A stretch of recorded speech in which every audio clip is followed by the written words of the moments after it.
মুভিটির শুরুতেই আমাদেরকে রাজ্যের সিএম কে দেখানো হয় যার শরীর অনেক খারাপ ছিল, শুয়ে শুয়ে অনেক আজব স্বপ্ন দেখছিল এবং একজন মহিলা আর একজন বাচ্চাকে দেখছিল। ঠিক তখনই সে তার জ্ঞান হারিয়ে ফেলে। এটা দেখে তার একজন লোক যার নাম হলো সাবা তাকে অনেক কষ্ট করে তাড়াতাড়ি করে হসপিটালে নিয়ে যায় এবং সিএম হসপিটালেই মারা যায়। আর এই জিনিসটা দেখে তার ছেলেরা অনেক বেশি খুশি হয় এবং তারা সিএম হওয়ার জন্য প্রস্তুতি নিতে থাকে। তার দুই ছেলে এই সিএম এর গদি পাওয়ার জন্য ঝগড়া করতে থাকে, কিন্তু তখনই সিএম এর হার্টবিট আবার চলতে শুরু করে এবং তার ছেলেদের সিএম হওয়ার স্বপ্নই রয়ে যায়। এর পরের স্ক্রিনে আমরা দেখতে পাই যে কিছু গুন্ডা ফান্ডা চলন্ত ট্রেন থামিয়ে দেয় এবং এই ট্রেনের মধ্যে কেউ একজনকে খুঁজতে থাকে। তখনই এন্ট্রি হয় আমাদের মুভির মেইন ক্যারেক্টার রামচরণের, যার নাম এখানে রামই ছিল।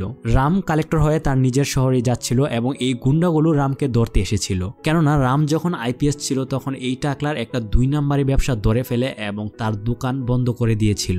এর জন্য এই টাকলা রাম থেকে তার প্রতিশোধ নিতে এসেছে। রাম তাদের সবাইকে অনেক খারাপভাবে মারে এবং রশি দিয়ে তাদেরকে রেল লাইনের মধ্যে বেঁধে রাখে। কিছুক্ষণ পর রাম এই টাকলার বড় ভাইকে ভিডিও কলে তাদের এই অবস্থা দেখায়। টাকলার এই বড় ভাই জলদি করে রামের কাছে আসে এবং তাকে রিকোয়েস্ট করে তাদেরকে যেন ছেড়ে দেওয়া হয়, যার উত্তরে রাম বলে, তোমাদের জন্য যে আমার ট্রেন চলে গিয়েছে এর ক্ষতিপূরণ কে দিবে? টাকলার বড় ভাই বলে, তুমি আমার হেলিকপ্টার নিয়ে যেতে পারো। যাওয়ার সময় রাম তাদের সবার রশিগুলো কেটে দিয়ে যায়। এর পরের স্ক্রিনে আমরা দেখতে পাই যে রাম তার ঘরে পৌঁছে গিয়েছে এবং তার ঘরের সকল সদস্য রামকে দেখে অনেক খুশি হয়। অন্যদিকে এই স্টেটের সিএম একটি মিটিং ডাকে এবং তার সকল লোকদেরকে বলে যে এখন থেকে আমাদের সকল ইল্লিগাল কাজ বন্ধ করতে হবে এবং ভালো কাজ করতে হবে, সাধারণ মানুষের পাশে দাঁড়াতে হবে, কারণ 1 বছর পর আবার ইলেকশন আসছে আর এই 1 বছর যেন আমাদের দল মানুষের ভালোর জন্য কাজ করতে পারে। যা শুনে সিএম এর ওইখানে বসে থাকা কিছু লোক অনেক দুশ্চিন্তায় পড়ে যায় এবং সিএম এর ছোট ছেলে সিএম কে বুঝাতে থাকে যে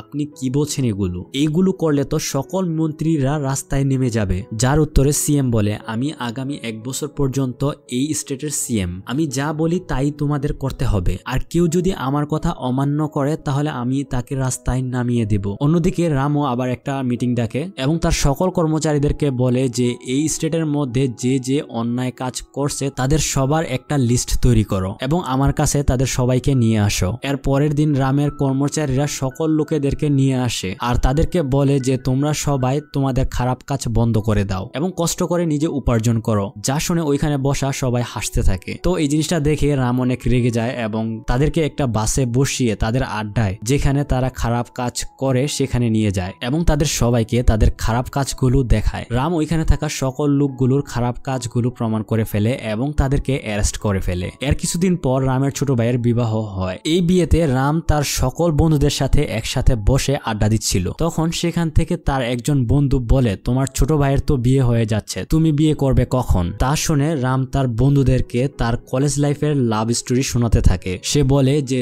যখন সে কলেজে ছিল তখন সে অন্যায় বা কোনো খারাপ কাজ দেখলে অনেক রেগে যেত এবং যারা খারাপ কাজ করত তাদের অনেক বাজেভাবে মারত। কলেজের মধ্যেই সেই মুভির মেইন হিরোইন কায়রা আদবানির সাথে দেখা হয়ে যায়। এই মুভিটিতে কায়রা আদবানির নাম ছিল দীপিকা। তো কিছুদিনের মধ্যেই তাদের মধ্যে ভালোবাসা সৃষ্টি হয়। একদিন দীপিকা রামকে বলে যে তুমি সকল জায়গায় অনেক সিরিয়াস হয়ে যাও, কোনোভাবেই তোমার রাগকে কন্ট্রোল করতে পারো না। এটা শুনে রাম বলে, ঠিক আছে, আমি এরপর থেকে আমার রাগকে আমি কন্ট্রোল করব। যা শুনে দীপিকা অনেক খুশি হয়ে যায়। তারপর থেকে রামের যখনই রাগ হয় তখন সে রাগকে কন্ট্রোল করার চেষ্টা করে, কিন্তু একদিন কিছু লোক রামের পিছু লেগে যায় এবং রামকে বলতে থাকে, ওই দিন তো তুই আমাদেরকে অনেক মেরেছিলি, আজকে সাহস থাকলে আমাদেরকে মেরে দেখা। যা শুনে রামের অনেক রাগ হয়, কিন্তু সে এখানে রাগকে কন্ট্রোল করে ফেলে কারণ তার সাথে দীপিকা ছিল। রাম দীপিকাকে বাসায় পাঠিয়ে সকল গুন্ডাদেরকে অনেক খারাপভাবে মারতে থাকে আর এইগুলো দীপিকা দেখে ফেলেছিল কারণ সে আবার চলে এসেছিল, কেননা দীপিকা বুঝতে পেরেছিল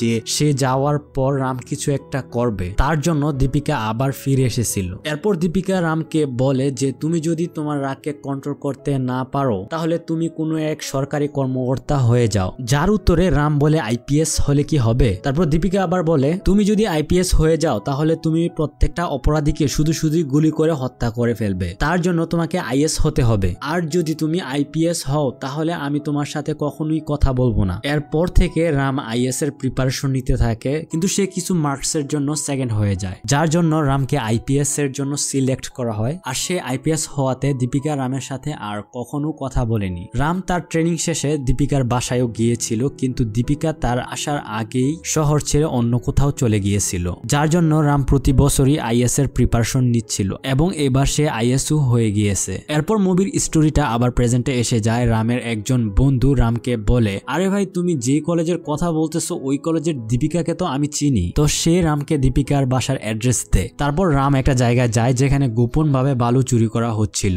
এবং রাম তাদের সবাইকে ধরে ফেলে, যা শুনে ওইখানকার মিনিস্টার অনেক রেগে যায় এবং সে তার উকিল এবং পুলিশদেরকে বলে যে আমার লোকেদেরকে খুব তাড়াতাড়ি ছাড়ানোর ব্যবস্থা কর। যার উত্তরে উকিল বলে যেহেতু তাদের উপর কালেক্টর কেস করেছে তো তার জন্য তাদেরকে সর্বনিম্ন 1 বছরের সাজা কাটতে হবে। এছাড়া তাদেরকে যদি অন্যভাবে বের করার চেষ্টা করা হয় তাহলে হাইকোর্টে আপিল করতে হবে এবং হাইকোর্টকে প্রত্যেক জনের জন্য 10 লক্ষ টাকা করে দিতে হবে। যা শুনে মিনিস্টার অনেক রেগে যায়। এর পরের স্ক্রিনে আমাদেরকে রামকে দেখানো হয় সে তার বন্ধুর দেওয়া ঠিকানায় গিয়ে দীপিকাকে খুঁজে বের করে এবং তারা দুজন আবার এক হয়ে যায়। এরপর মিনিস্টার রামকে তার বাসায় ডাকে কিন্তু রাম ওইখানে যাওয়ার জন্য মানা করে দেয়। তো যার জন্য মিনিস্টার নিজেই কালেক্টর অফিসে আসে কিন্তু রাম এখানে মিনিস্টারকে বলে যে বাইরে ওয়েট করার জন্য, যা শুনে মিনিস্টার অনেক রেগে যায় কিন্তু কিছুক্ষণ পর রাম মিনিস্টারকে ভেতরে আসার জন্য ডাকে। এরপর মিনিস্টার রামকে বলে যে আমার লোকেদেরকে ছেড়ে দাও যেগুলোকে তুমি জেলের মধ্যে বন্দি করে রাখছো। যার উত্তরে রাম বলে যে আমি তোমার লোকেদেরকে অফিসিয়ালি অ্যারেস্ট করেছি, তুমি যদি তাদেরকে বাহিরে বের করতে চাও তাহলে তুমি মুখে নয় আমাকে কাগজে কলমে লিখিত দিতে হবে।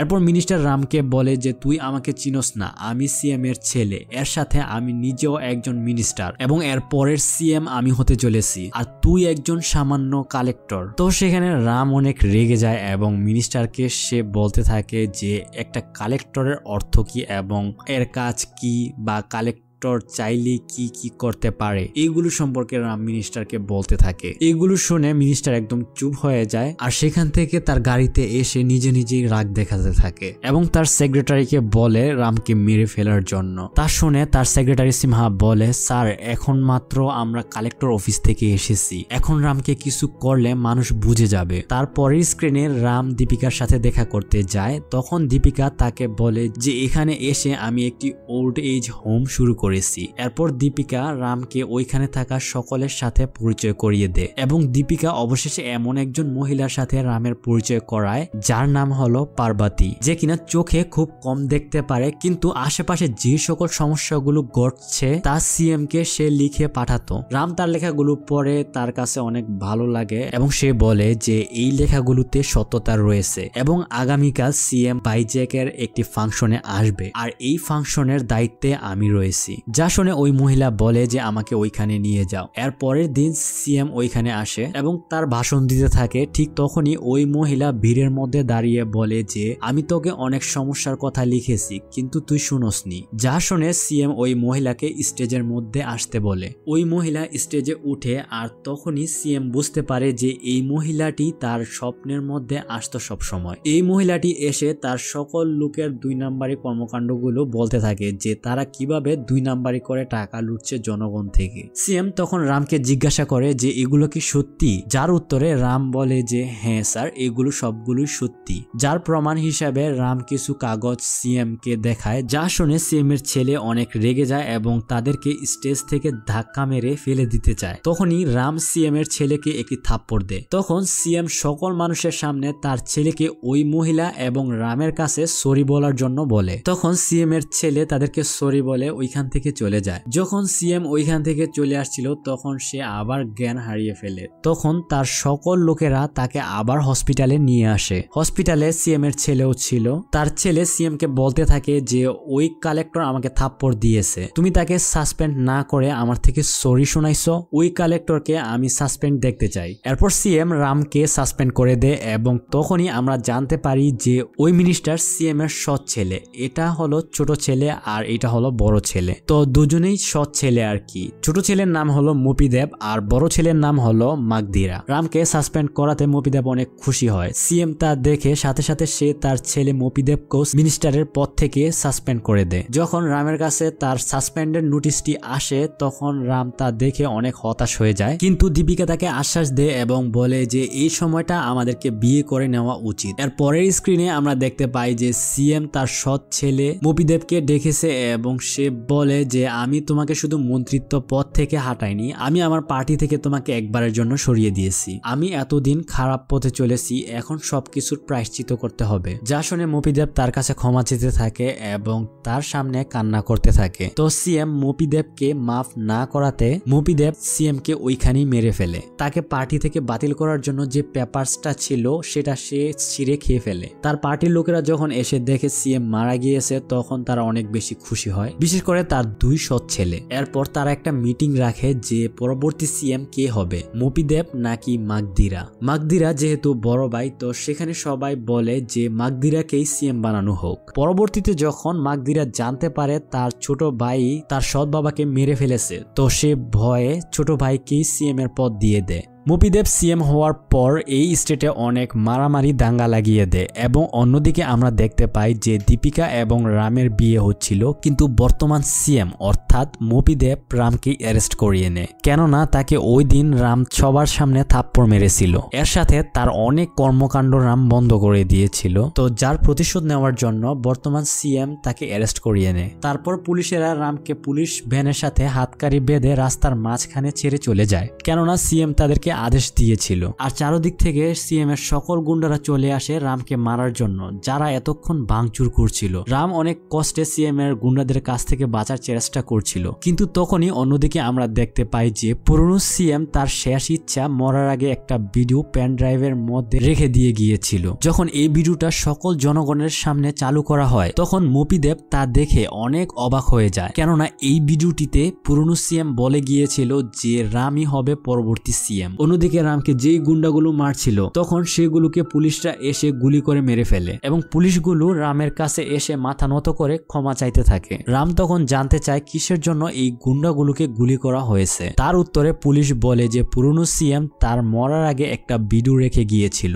যেখানে আপনাকে সিএম ঘোষণা করা হয়েছে এবং পুরনো সিএম চেয়েছিল যে আপনি যেন তার শেষ কৃতকার্য সম্পন্ন করেন। এরপর রাম পুরনো সিএম এর শেষ কৃতকার্য সম্পন্ন করে। তারপরে স্ক্রিনে আমাদেরকে দেখানো হয় রামের বাবার কাহিনী, যে কিনা গ্রামের মধ্যে হওয়া অন্যায়ের বিরুদ্ধে আন্দোলন করত এবং মানুষকে ন্যায় বিচার পাইয়ে দিত।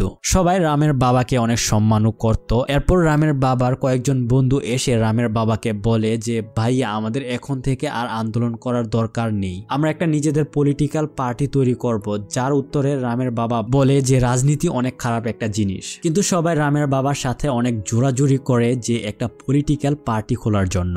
সবার এত রিকোয়েস্টের ফলে রামের বাবা রাজনীতিতে আসার জন্য রাজি হয়ে যায়। এরপর সে আবিউদ্দাম নামে একটি পার্টি শুরু করে, যেটার স্লোগান ছিল টাকা ছাড়া রাজনীতি, এবং সে গ্রামের মানুষের মধ্যে তার এই পার্টির প্রচার করা শুরু করে। কিন্তু রামের বাবার একটি সমস্যা ছিল যে সে ভালোভাবে কথা বলতে পারতো না, মানে আটকে আটকে কথা বলতো আর কি, যার জন্য সে ঠিকমতো ভাষণ দিতে পারতো না, কেননা সে কথা বলার মাঝখানে হঠাৎ হঠাৎ থেমে যেত। এর জন্য রামের বাবা বলে যে সে আর ভাষণ দিবে না, সে শুধু ভাষণ লিখবে। তা শুনে পার্টির সবাই প্রথমত দ্বিমত ছিল, কিন্তু পরবর্তীতে মেনে যায়। এরপর সাবা নামের একজন লোক সেখানে দাঁড়িয়ে বলে, ভাইয়া, সে আমার বন্ধু, তার নাম হলো সাতিয়া, সে অনেক ভালো ভাষণ দিতে পারে এবং আপনার জন্য সে ভাষণ দিবে। এরপর থেকে তার বাবার সকল ভাষণ এই সাতিয়াই দিতে থাকে। সে এতই ভালো বক্তব্য দিতে পারত যে ওই এলাকার সকল লোক তাকেই সিএম হিসেবে দেখতে চাচ্ছিল। এর জন্য রামের বাবা সকল জনতার সামনে এসে সাতিয়াকে তার পার্টির সিএম ক্যান্ডিডেট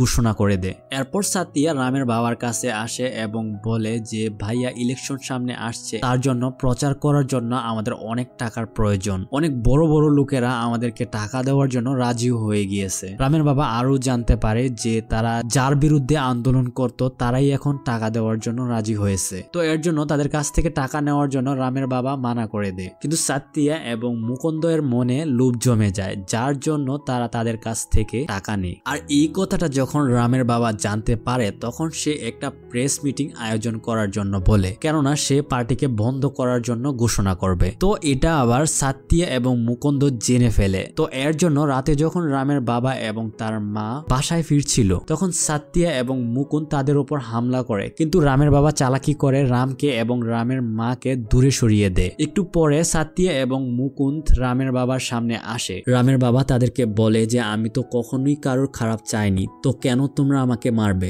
সাতিয়া তার উত্তরে বলে যে ভাইয়া, আপনি যে কখনো কারো খারাপ চাননি, এর জন্যই আপনাকে মরতে হবে। রামের বাবা তাদেরকে বোঝানোর চেষ্টা করে, কিন্তু সাতিয়া রামের বাবাকে মেরে ফেলে এবং সাতিয়ার সাথে যে মুকুন্দ নামের লোকটা ছিল তাকেও সাতিয়া মেরে ফেলে, যেন কেউ না জানে রামের বাবাকে কে মেরেছে। আর এইগুলো রামের মা এবং রাম দূর থেকে দেখছিল, তো তা দেখে রামের মা পাগলের মতো হয়ে যায় এবং তখন রামকেও সে হারিয়ে ফেলে। সাতিয়া মুকুন্দকে যে মেরেছে যেন কেউ সন্দেহ না করে, তার জন্য তার দুই ছেলেকে সে এতদিন নিজের ছেলে বলে লালন পালন করেছে এবং তারাই হলো এই মপিদেব এবং মাগধীরা। বর্তমানে রাম এই কথাগুলো সাবা নামের এই লোকটির কাছ থেকে জানতে পারে এবং সাবা এটাও বলে যে সাতিয়া রামকে সিএম বানিয়েছে কারণ সে যেন তার পাপের প্রায়শ্চিত্ত করতে পারে। রাম তখনই তার মায়ের সাথে দেখা করতে যায়। তারপর আমরা দেখতে পাই যে রামের মা ওই মহিলাটি ছিল যে কিনা সিএম এর কাছে বিভিন্ন সমস্যা নিয়ে চিঠি লিখতো। রাম সেখানে তার মাকে বলে যে এখন থেকে আপনাকে আর চিঠি লিখতে হবে না, কারণ মা তোমার ছেলেই সিএম হতে চলেছে। তো সেখানে পার্বতীও বুঝতে পারে যে এটা যে তার হারিয়ে যাওয়া ছেলে। এরপর রাম যখন শপথ নেওয়ার জন্য আসে তখন মপিদেব তাকে বাধা দেয় এবং বলে যে পরবর্তী সিএম আমি হব, আমি যদি মরেও যাই তাহলেও তোকে সিএম হতে দিব না। সে আরো বলে যে একটু একটু আইন আমিও জানি, গত সিএম তোকে সাসপেন্ড করছে, এখন সিএমই তোকে আগে কালেক্টরের পোস্টের জন্য যদি সিগনেচার করে যে না তুই ইনোসেন্ট ছিলি তাহলেই তুই সিএম হতে পারবি। এখন এটার জন্য তো গত সিএম মারা গিয়েছে, তো সূত্র অনুযায়ী আমাকে সিএম বানালে আমি সিগনেচার করলেই তুই সিএম হতে পারবি। এরপর বাকি মন্ত্রীরা যখন রামের কাছে জিজ্ঞাসা করে যে সিএম কে হবে, তখন রাম বলে যে মপিদেবকেই পরবর্তী সিএম বানিয়ে দেওয়ার জন্য। এরপর মপিদেব সিএম এর শপথ নেয়। তারপর যখন রামের এফআইআর এর পেপার তার সামনে রাখে তখন মপিদেব তা ছিঁড়ে ফেলে দেয় আর রামকে সেখান থেকে চলে যেতে বলে। তারপর মপিদেব সিএম হওয়ার পরের দিন যখন সিএম এর চেয়ারে বসে, তারপর থেকে মপিদেবের সময় উল্টো চলতে শুরু করে, কেননা তখন ইলেকশন কমিশন থেকে তার কাছে একটা নোটিশ আসে যে সামনে 2 মাসের মধ্যে ইলেকশন শুরু হবে আর এইবার ইলেকশন অফিসার হলো রাম। আর তখনই রাম মপিদেবের অফিসের সামনে হেলিকপ্টার নিয়ে এন্ট্রি নেয়। এখানে এসে মপিদেবকে বলে যতক্ষণ না পর্যন্ত ইলেকশন না হয়ে যায় ততক্ষণ পর্যন্ত তোমার কোনো পাওয়ার নেই, তুমি কোনো অর্ডার পাস করতে পারবে না, এর সাথে কোনো ফাইলে সিগনেচারও করতে পারবে না, তুমি তো সিএম হয়েছে শুধু নামের, কোনো কামের নয়। রাম সেখানে মপিদেবকে রাগিয়ে সে সেখান থেকে চলে যায়। তারপর রাম একটা পলিটিক্যাল পার্টি বানায় তার বাবার স্বপ্ন পূরণ করার জন্য, যার স্লোগান তার বাবার স্লোগানের উপরই বেস্ট করে রাখা হয়েছিল, টাকা ছাড়া রাজনীতি। এরপর রাম সবগুলো নির্বাচন অফিসার্সদেরকে নিয়ে একটি মিটিং বসায় যেখানে ঘুষখোর অফিসার্সদেরকে ট্রান্সফার করিয়ে দেয়। এর সাথে কিছু অফিসার্স ছিল মপিদেবের সাথের লোক, তো তাদেরকেও ট্রান্সফার করিয়ে দেয়। আর এবার ইলেকশনে রাম 100% অনেস্ট অফিসার্সদেরকেই শুধু রাখবে। এদিকে রাম তার দলকে প্রচারের দায়িত্ব দেয় সাবাকে, সে অনেক সুন্দরভাবে পার্টি প্রচার করতে থাকে। এর সাথে রামও ভিন্ন ভিন্ন জায়গায় গিয়ে প্রচার করতে থাকে এবং সে সবাইকে বুঝাতে থাকে যে টাকার জন্য কাউকে ভোট দেওয়া এটা এক ধরনের অপরাধ, তো টাকার জন্য কাউকে ভোট না দিয়ে যে মানুষ হিসেবে সত্যি ভালো এবং সাধারণ মানুষের কথা ভাবে তাকেই ভোট দেওয়া উচিত। কিন্তু তারা রামের কথা বুঝতে পারে না, তারা বলে যে তাদেরকে টাকা দেবে তারা তাকেই ভোট দেবে। তো এটা শুনে রাম তার বুদ্ধি খাটায় আর সে নিজে নিজে ভাবতে থাকে যে এখন একটু সিএম এর টাকাগুলো শেষ করা যাক। সে বলে যে আগের সিএম কে ভোট দেওয়ার জন্য আপনাদেরকে কত টাকা দেওয়া হয়েছে? সেখানকার লোকেরা বলে যে স্যার আমাদেরকে 2000 টাকা করে দেওয়া হয়েছে। রাম সেখানে বলে আচ্ছা ঠিক আছে, এবার আপনারা 2000-এর জায়গায় 20,000 টাকা করে চাইবেন। সেখানে সব লোক রামের কথাই মেনে নেয়। আর এই দিক দিয়ে আমাদেরকে দেখানো হয় মপিদেব সবাইকে ঘুষ দেওয়ার জন্য প্ল্যান করতেছে। তো এর মধ্যেই তার কাছে খবর চলে আসে যে জনগণ প্রত্যেক ভোট প্রতি 20,000 করে চাচ্ছে। মপিদেব কতক্ষণ চিন্তা ভাবনা করার পর সে জনগণকে 20,000 করে দেওয়ার জন্য রাজি হয়ে যায়। তারপর রাম মপিদেবের কাছে আসে আর বলে ইলেকশন অ্যানাউন্সের পর তুমি কোনো সরকারি প্রাইভেট জেট ইউজ করতে পারবে না, কিন্তু তুমি সরকারি প্রাইভেট জেট ব্যবহার করেছো আর এটার জন্য তোমাকে ইলেকশন কমিশনের মধ্যে 25 লক্ষ টাকার জরিমানা দিতে হবে। আর যদি তুমি জরিমানা না দাও তাহলে তোমার নমিনেশন ক্যান্সেল হয়ে যাবে। আর এটা বলে রাম সেখান থেকে চলে যায়। এর সাথে রাম মপিদেবের ভাই মাগধীরার নমিনেশন ক্যান্সেল করে দেয়। কারণ রাম মাগদিরার একটি টাকা ভর্তি ট্রাক আটকিয়েছে, তো যার জন্য মাগদিরার নমিনেশন ক্যান্সেল হয়ে যায়। ফাইনালি কয়েক মাস পরে ইলেকশন চলে আসে। যেখানে ইলেকশন হচ্ছিল সেখানে একটি বুম ব্লাস্ট হয়। রাম সেখানে আসে আর পুলিশকে জিজ্ঞাসা করে যে কারো কোনো কিছু হয়নি তো, আর তখনই সেখানে মপিদেব চলে আসে এবং রামকে বলে আমি এরকম ভিন্ন ভিন্ন 7টি জায়গায় গ্রেনেড ফিট করে রেখেছি, আমার লোকগুলো এসে নকল ভোট দিয়ে যাবে, তুমি যদি তাদেরকে আটকানোর চেষ্টা করো তাহলে আমি গ্রেনেড গুলোকে ব্লাস্ট করে দেব। এটা বলেই মপিদেব সেখান থেকে চলে যায়। তারপর ভিন্ন ভিন্ন কেন্দ্র থেকে রামের কাছে কল আসতে থাকে। তার স্টাফরা তাকে জানায় যে স্যার এখানে অনেক লোকজন গ্রুপ বানিয়ে নকল ভোট দিতে আসছে, আপনি যদি বলেন তাহলে আমি তাদেরকে গ্রেফতার করব। কিন্তু রাম তাদেরকে গ্রেফতার করতে মানা করে দেয়। তারপর রাম এবং মপিদেব আবার সামনাসামনি পড়ে। মপিদেব রামকে বলে আমি কোথাও গ্রেনেড রাখিনি। তো এই কথা শুনে রাম হাসতে থাকে এবং রামও সকল নকল ভোট দেওয়াকারীকে ধরে ফেলছিল।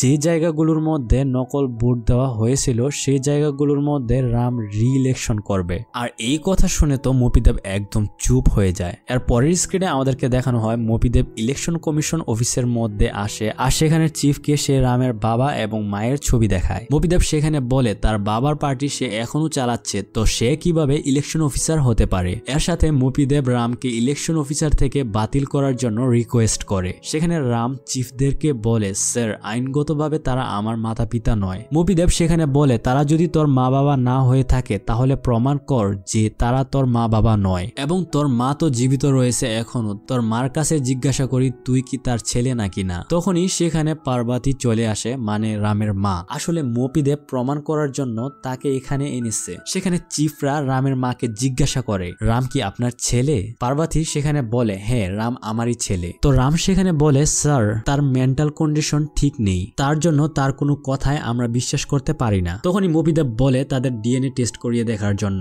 এর মাধ্যমে সবকিছু জানা যাবে। সেখানে চিফরা এটাই ডিসাইড করে যে কালকে রাম এবং তার মার ডিএনএ টেস্ট করানো হবে। এর মধ্যে রামের মাকে সেফলি জেলের মধ্যে রাখা হবে। রাম চাচ্ছিল না যেন তার মার সাথে ডিএনএ টেস্ট করানো হোক, কেননা যদি এটা হয় তাহলে সে তার বাবার স্বপ্নকে কখনোই পূরণ করতে পারবে না। তারপর রাম তার মায়ের সাথে রাতে দেখা করতে যায়। সে তার মায়ের সামনে কান্না করে মাফ চায়। রামের মা রামকে বলে তুই চিন্তা করিস না, তুই যেটা চাস সেটাই হবে। এর পরের দিন সকালে রামের ফোনে কল আসে আর এটা জানা যায় যে তার মা রুমের মধ্যে নেই।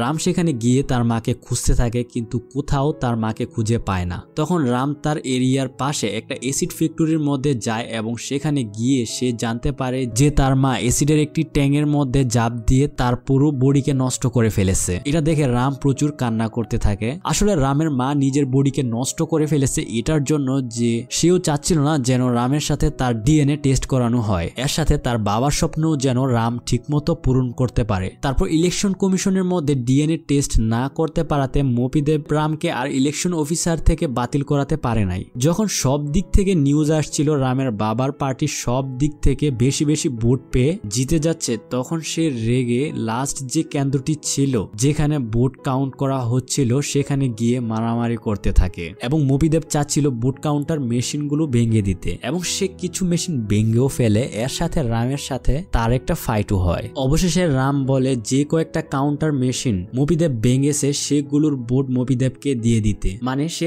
আগে থেকেই জানতো যে মপিদেবকে ভোটগুলো দিয়ে দিলেও তার বাবার দলকে হারাতে পারবে না, এবং হয় সেটাই যেটা রাম ভেবেছিল। মপিদেবের দল ইলেকশনে হেরে যায় এবং তার বাবার দল ইলেকশনে জিতে যায়। ইলেকশনের রেজাল্ট আসার পরই রাম ইলেকশন অফিসারের পদ থেকে ইস্তিফা দিয়ে তার বাবার দলে যুক্ত হয়। তারপর রাম হয়ে যায় সেই স্টেটের সিএম। আর এইখানেই এই মুভিটি শেষ হয়ে যায়। গাইস, প্রত্যেকটা ভিডিও অনেক কষ্ট করে বানানো হয়, তো আপনাদের কাছে আমার একটাই অনুরোধ থাকবে যে ভিডিওটিতে একটি লাইক দিয়ে চ্যানেলটিকে সাবস্ক্রাইব করার জন্য অনুরোধ রইল।